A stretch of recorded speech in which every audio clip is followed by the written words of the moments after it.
बच्चों, आज हम कक्षा 6 विज्ञान 8 ग्रेड का अध्याय 3 उचित आहार स्वस्थ शरीर का आधार के प्रश्नोत्तर करेंगे। बहुविकल्पीय प्रश्न, सही विकल्प चुनकर लिखिए।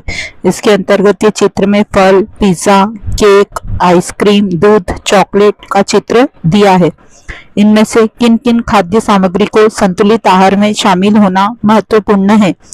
तो इसके अंतर्गत पहला फल और पांचवा दूध संतुलित आहार में शामिल होना महत्वपूर्ण है, इसलिए इसका आंसर है ए, 1 एवं 5। प्रश्न 2, यदि कोई व्यक्ति अपने आहार में उन खाद्य पदार्थों को निकाल देता है जिनमें विटामिन सी अधिक होता है, तो निम्नलिखित में से कौन सी स्थिति निर्मित होगी? तो उसे विटामिन सी की कमी से स्कर्वी रोग हो जाएगा, इसलिए इसका सही आंसर है डी, स्कर्वी। प्रश्न 3, सोहन वसा, कार्बोहाइड्रेट और प्रोटीन से भरपूर आहार का सेवन करता है, लेकिन पर्याप्त मात्रा में तरल पदार्थों को शामिल करने में अनदेखी करता है।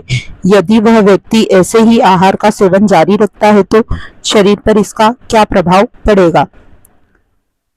तो इसका आंसर है सी, शरीर से पसीने और मूत्र का उत्सर्जन कम होगा। प्रश्न 4, एक छात्रा ने केले में विद्यमान पोषक तत्वों का परीक्षण किया।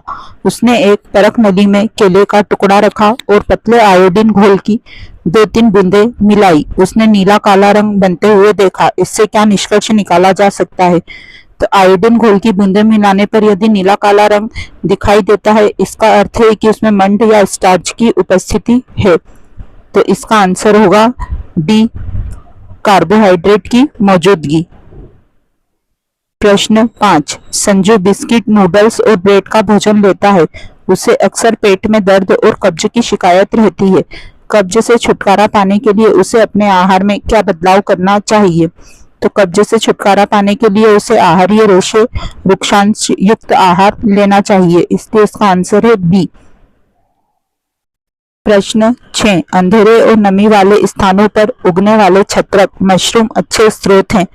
तो मशरूम प्रोटीन के स्रोत होते हैं, इसलिए इसका आंसर है प्रोटीन। 7, गुजरात के कच्छ के छोटे रण में रहने वाली अगरिया जनजाति समुदाय की एक पारंपरिक प्रथा है। तो अगरिया जनजाति समुदाय की पारंपरिक प्रथा नमक की खेती है, इसलिए इसका आंसर है बी, नमक की खेती। प्रश्न 8, हमारे शरीर को रोगों से बचाने और हमें स्वस्थ रखने में अहम भूमिका निभाने वाले विटामिन और खनिज को सम्मिलित रूप से कहते हैं। तो रोगों से बचाने और स्वस्थ रखने वाले जो पदार्थ हैं उन्हें रूप से सुरक्षात्मक पोषक तत्व कहते हैं, इसलिए इसका आंसर है सी, सुरक्षात्मक पोषक तत्व। प्रश्न 2, रिक्त स्थानों की पूर्ति कीजिए। शब्द हैं उत्पादक, उपभोक्ता, संक्रमण, B1 वसा, आयोडीन, संतुलित आहार, डी, घेंगा। तो विटामिन और खनिज हमारे शरीर को मजबूत बनाते हैं और वे हमें संक्रमण से बचाते हैं और स्वस्थ रखते हैं। नंबर 2, अलसी के बीज और कद्दू के बीज विटामिन B1 के स्रोत हैं। प्रश्न 3, जंक फूड अस्वास्थ्यप्रद होते हैं क्योंकि उनमें शर्करा और वसा की मात्रा अधिक होती है। नंबर 4, संतुलित आहार उचित मात्रा में सभी अनिवार्य पोषक तत्व प्रदान करता है। नंबर 5, मंड की उपस्थिति के परीक्षण में तनु आयोडीन का उपयोग किया जाता है। प्रश्न 6, सूरज की रोशनी के संपर्क में आने पर हमारे शरीर में प्राकृतिक रूप से विटामिन डी बनता है। प्रश्न 7, गर्दन के अगले भाग में सूजन घेंगा रोग का लक्षण है।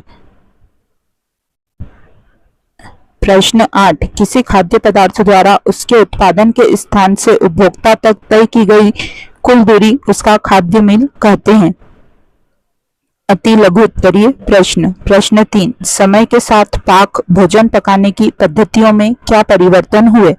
उसे अपने विचारों में व्यक्त करें।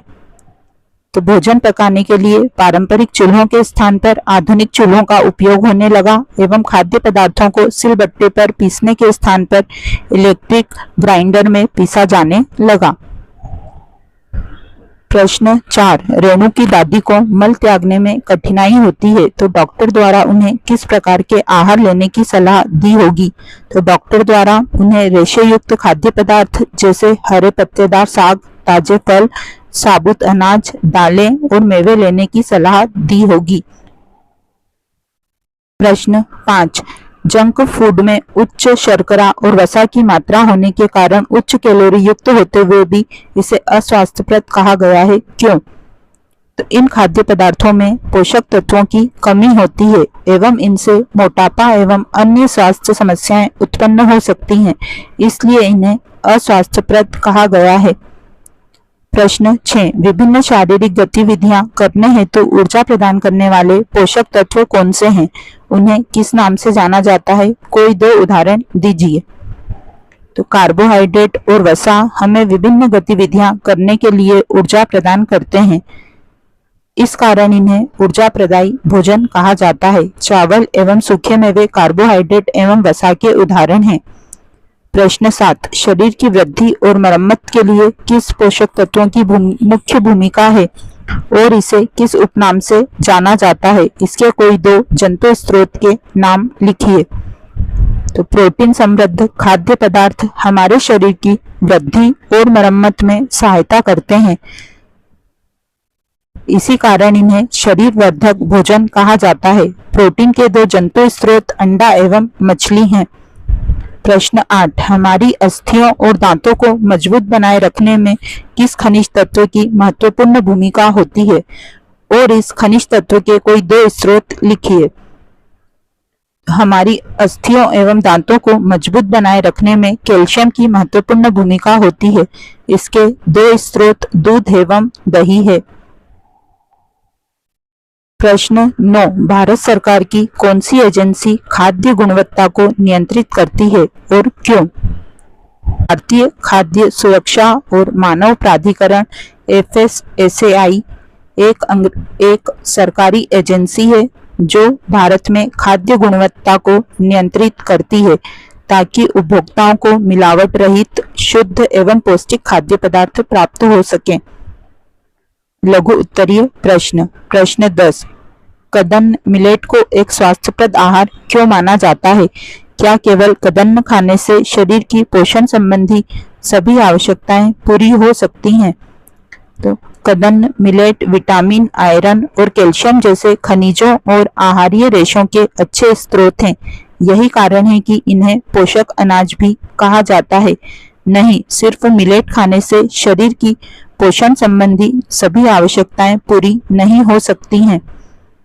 प्रश्न 11, प्रयोगशाला में आयोडीन का प्रयोग करते समय आयोडीन की कुछ बूंदें रानी के मोजे पर तथा शिक्षिका के कॉटन दुपट्टे पर गिरी। दुपट्टे पर आयोडीन की बूंदें नीली काली हो गई, जबकि मोजों पर गिरी बूंद का रंग नहीं बदला। इसका संभावित कारण क्या हो सकता है?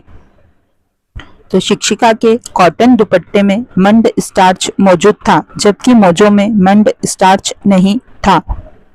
प्रश्न 12, प्रयोगशाला में परीक्षण के दौरान क्या क्या सावधानियां रखनी चाहिए? सूचीबद्ध करें। उत्तर, प्रयोगशाला में परीक्षण के दौरान निम्न सावधानियां रखनी चाहिए। एप्रिन एवं ग्लव्स पहनकर प्रयोगशाला में जाएं। नंबर 2, किसी भी रसायन को तब तक न छुएं जब तक ऐसा करने को कहा न जाए। नंबर 3, अगर शरीर के किसी अंग पर कोई रसायन गिर जाए तो तुरंत उस स्थान को पानी से धो लें। नंबर 4, कोई भी रसायन मुंह में ना डालें और न ही इनको सूंघने का प्रयास करें। प्रश्न 13, बच्चों के स्वास्थ्य और पोषण को बेहतर बनाने में कोलुथुर गोपालन ने क्या भूमिका निभाई? जो वर्तमान भारत सरकार की चलित योजना बनी, उसका नाम भी लिखिए। उत्तर, कोलुथुर गोपालन ने भारत में पोषण अनुसंधान की शुरुआत की। उन्होंने 500 से अधिक भारतीय खाद्य पदार्थों का उनके पोषण मूल्य के आधार पर विश्लेषण किया और भारतीय आबादी की पोषण स्थिति पर किए गए सर्वेक्षण का नेतृत्व किया, जिसमें प्रोटीन, ऊर्जा और अन्य खाद्य घटकों में व्यापक स्तर पर कर्मियों की पहचान की गई। इसके परिणाम स्वरूप 2002 में मध्याह्न भोजन योजना लागू की गई। प्रश्न 14, ध्रुवीय भालू शीत निष्क्रियता के समय बिना खाए जीवित रहता है, कैसे? तो ध्रुवीय भालू की त्वचा के नीचे बहुत अधिक वसा एकत्रित होती है। यह वसा ऊर्जा स्रोत के रूप में उसकी शीत निष्क्रियता के समय जीवित रहने में सहायता करती है। प्रश्न 15 निम्नलिखित खनिज एवं विटामिन के कार्य स्रोत तथा उनकी कमी से होने वाले अभावजन्य रोग एवं उनके लक्षणों को तालिकाबद्ध कीजिए।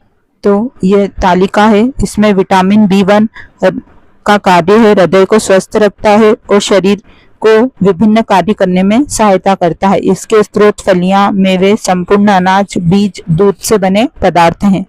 और अभावजन्य रोग बेरी है और लक्षण में सूजन, हाथों और पैरों में जलन या झंझनाहट, सांस लेने में परेशानी। विटामिन तो शरीर को रोगों से बचाता है। आंवला, अमरूद, दूध, मक्खन, संतरा, नींबू, इसकी कमी से स्कर्वी या रिकेट्स रोग हो सकते हैं। इनमें मसूड़ों से खून आना, अस्थियों का मुलायम होकर मुड़ जाना। नंबर 3 है आयरन। तो आयरन रक्त का महत्वपूर्ण घटक है। यह हरे पत्तेदार साग, चुकंदर, अनार इसके स्रोत हैं। और खून की कमी, एनीमिया या रक्त अल्पता, इससे रोग होता है। और इसके लक्षण है दुर्बलता व सांस लेने में कठिनाई। प्रश्न 16 किसी खाद्य पदार्थ को कागज में लपेटने पर तेलीय धब्बा बन जाता है। यह तेलीय धब्बा किसकी उपस्थिति दर्शाता है? इस धब्बे से होकर आने वाला प्रकाश कैसा दिखाई देगा? तो कागज पर तेलीय धब्बा खाद्य पदार्थ में वसा की उपस्थिति दर्शाता है। इस धब्बे से होकर आने वाला प्रकाश धुंधला दिखाई देगा।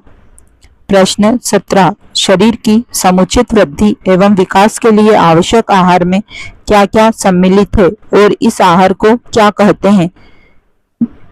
तो शरीर की समुचित वृद्धि एवं विकास के लिए आवश्यक आहार में कार्बोहाइड्रेट, वसा, प्रोटीन, विटामिन एवं खनिज सम्मिलित है और इस आहार को संतुलित आहार कहते हैं। प्रश्न 18 खुशहाल व सुखी जीवन जीने के लिए अच्छा स्वास्थ्य आवश्यक है। इस कथन की पुष्टि अपने शब्दों में कीजिए। अच्छा स्वास्थ्य खुशी को बढ़ाने वाला होता है। शारीरिक एवं मानसिक स्वास्थ्य किसी भी भौतिक संपदा से बढ़कर है। यदि हम शरीर एवं दिमाग से स्वस्थ रहेंगे तभी हम अच्छा एवं खुशहाल जीवन जी सकेंगे। दीर्घ उत्तरीय प्रश्न। प्रश्न 19 खेत से भोजन हमारी थाली तक कैसे पहुंचता है? इस प्रक्रिया के क्या चरण हैं? खाद्य मिल को कम करना क्यों महत्वपूर्ण है? तो खेत से भोजन हमारी थाली तक पहुंचने की प्रक्रिया के चरणों को हम निम्न चित्र द्वारा समझ सकते हैं। तो यह चित्र है, इससे हम समझ सकते हैं किसान द्वारा गेहूं उगाना, अनाज की मड़ाई और ओसाई करना, फिर अनाज का भंडारण, अनाज को पीसना और पैक करना, खुदरा दुकान तक परिवहन और हमारी थाली में भोजन। अब गेहूं या किसी अन्य खाद्य पदार्थ के थैले द्वारा उत्पादक से उपभोक्ता तक तय की गई कुल दूरी को उसका खाद्य मील, फूड माइल कहा जाता है। खाद्य मील को कम करना महत्वपूर्ण है क्योंकि इससे परिवहन के दौरान लागत और प्रदूषण को कम करने में सहायता मिलती है। इससे स्थानीय किसानों के व्यवसायों को सहायता मिलती है और यह हमारे भोजन को अधिक ताजा और स्वास्थ्यवर्धक रखता है। प्रश्न 20 स्वाति को रोशनी में देखने में कठिनाई हो रही थी। चिकित्सक ने उसकी दृष्टि का परीक्षण किया और एक विशेष विटामिन पूरक सप्लीमेंट लेने की सलाह दी। उन्होंने उसे अपने आहार में कुछ खाद्य पदार्थों को सम्मिलित करने की भी सलाह दी। इसमें क प्रश्न है, वह किस अभावजन्य रोग से पीड़ित है? तो वह रतौंधी से पीड़ित है। ख उसके आहार में किस खाद्य घटक की कमी हो सकती है? तो उसके आहार में विटामिन ए की कमी हो सकती है। ग कुछ खाद्य पदार्थ किन्हीं 4 का सुझाव दें जिन्हें इस समस्या को दूर करने के लिए उसे अपने आहार में सम्मिलित करना चाहिए। तो उसे अपने आहार में गाजर, पपीता, आम एवं दूध को सम्मिलित करना चाहिए। प्रश्न 21 सूरज के पैर की हड्डी टूट गई। उसके चिकित्सक ने हड्डियों को सीधा संरेखित किया और प्लास्टर लगा दिया। चिकित्सक ने उसे कैल्शियम की गोली भी दी। जब दूसरी बार दिखाने गया तब गोली के साथ विटामिन डी युक्त सिरप भी पीने के लिए दिया। अब इसमें अग्रलिखित प्रश्नों के उत्तर दें। प्रश्न क चिकित्सक ने सूरज को कैल्शियम की गोली क्यों दी? तो कैल्शियम हड्डियों को जोड़ने एवं मजबूत रखने में सहायता करता है। ख प्रश्न है, दूसरी बार देखने पर चिकित्सक ने उसे कैल्शियम की गोली के साथ विटामिन डी युक्त सिरप भी क्यों दिया? क्योंकि विटामिन डी शरीर में कैल्शियम के अवशोषण में सहायक होता है। ग चिकित्सक द्वारा दी जाने वाली दवाओं के चयन के बारे में आपके मन में क्या सवाल उठता है? तो हमारे मन में सवाल उठता है कि विटामिन डी के बिना केवल कैल्शियम की गोली लेने से क्या प्रभाव होता। प्रश्न 22, आपको निम्नलिखित पदार्थ उपलब्ध कराए जाते हैं? ताजे फल, अंकुरित अनाज, pizza, burger, idli, sambar, chips, Kurkure. पोषण की दृष्टि से आप किसे लेना पसंद करेंगे और क्यों? किसे पसंद नहीं करेंगे और क्यों? तो पोषण की दृष्टि से हम ताजे फल, अंकुरित अनाज, इडली, सांभर लेना पसंद करेंगे क्योंकि इनसे हमें कार्बोहाइड्रेट, विटामिन, प्रोटीन, खनिज लवण, आहारीय रेशे आदि पोषक तत्व प्राप्त होंगे जो हमारे स्वास्थ्य की दृष्टि से आवश्यक हैं। हम पिज्जा, बर्गर एवं चिप्स, कुरकुरे लेना पसंद नहीं करेंगे क्योंकि इनका सेवन हमारे स्वास्थ्य के लिए अच्छा नहीं है। इनके सेवन से मोटापा बढ़ता है एवं अन्य स्वास्थ्य संबंधी रोगों से भी हम पीड़ित हो सकते हैं।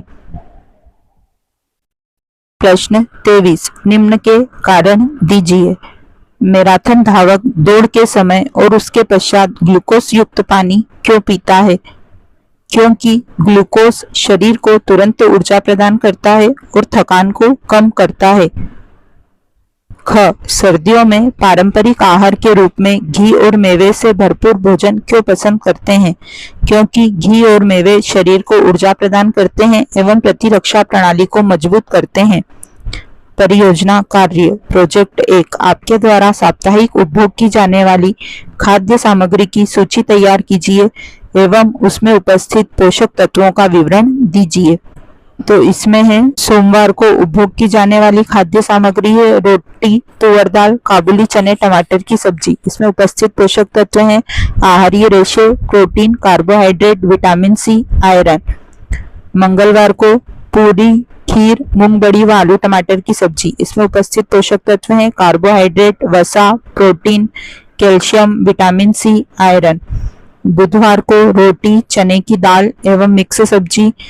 पोषक तत्व हैं आहारीय रेशे, protein, carbohydrate, vitamin C, iron. गुरुवार को सब्जी वाला पुलाव और पकोड़े वाली कड़ी। तो इसमें उपस्थित पोषक तत्व हैं वसा, कार्बोहाइड्रेट, प्रोटीन, विटामिन, कैल्शियम।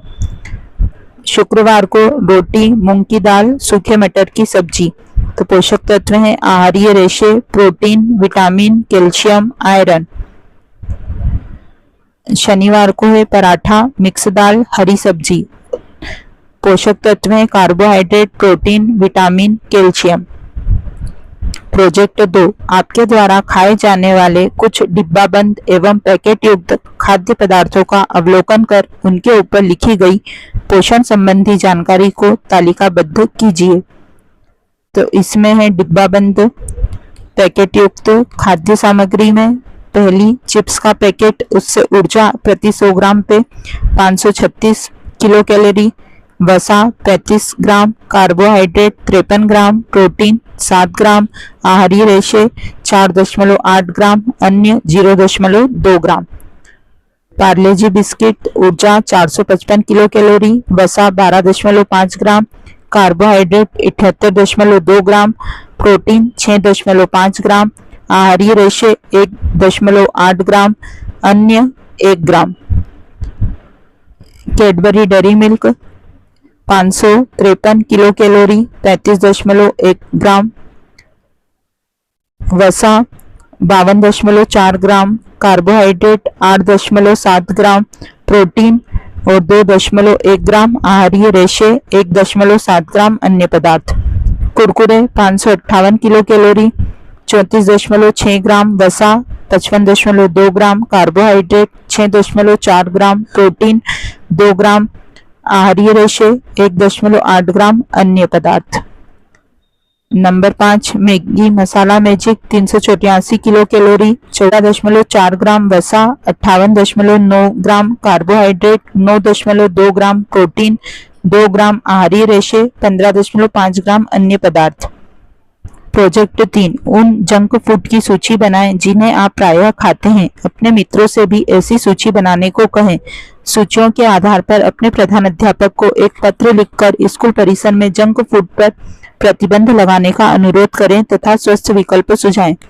तो मेरे और मेरे मित्रों द्वारा खाए जाने वाले जंक फूड की सूची: समोसा, बर्गर, पिज्जा, आलू बड़ा, कचौड़ी, sandwich, chips, chocolate, ice cream, cold drink, pastry, cake, पकोड़े, पेटीज आदि हैं। सेवा में प्रधानाध्यापक महोदय, शासकीय एकीकृत उर्दू माध्यमिक विद्यालय तराना विषय विद्यालय परिसर में मध्यावकाश के समय जंक फूड बेचने वालों को रोके जाने के संबंध में पत्र। महोदय, सविनय निवेदन है कि हमारे विद्यालय परिसर में मध्यावकाश के समय ठेले और रेहड़ी वालों द्वारा जंक फूड बेचा जाता है। बाहर जंक फूड मिलने की वजह से अधिकतर विद्यार्थियों ने मध्याह्न भोजन खाना भी बंद कर दिया है। यह जंक फूड विद्यार्थियों के स्वास्थ्य के लिए हानिकारक है। जंक फूड खाने से कई बच्चों की तबीयत भी खराब हुई है। अतः आपसे विनम्र अनुरोध है कि आप यथाशीघ्र इन्हें हटवाने का प्रबंध कीजिए। धन्यवाद। आपका आज्ञाकारी शिष्य क ख ग कक्षा 6। इसी के साथ हमारा विज्ञान का अध्याय 3 यहीं समाप्त होता है। जल्द ही हम अध्याय 4 के साथ पुनः मिलेंगे।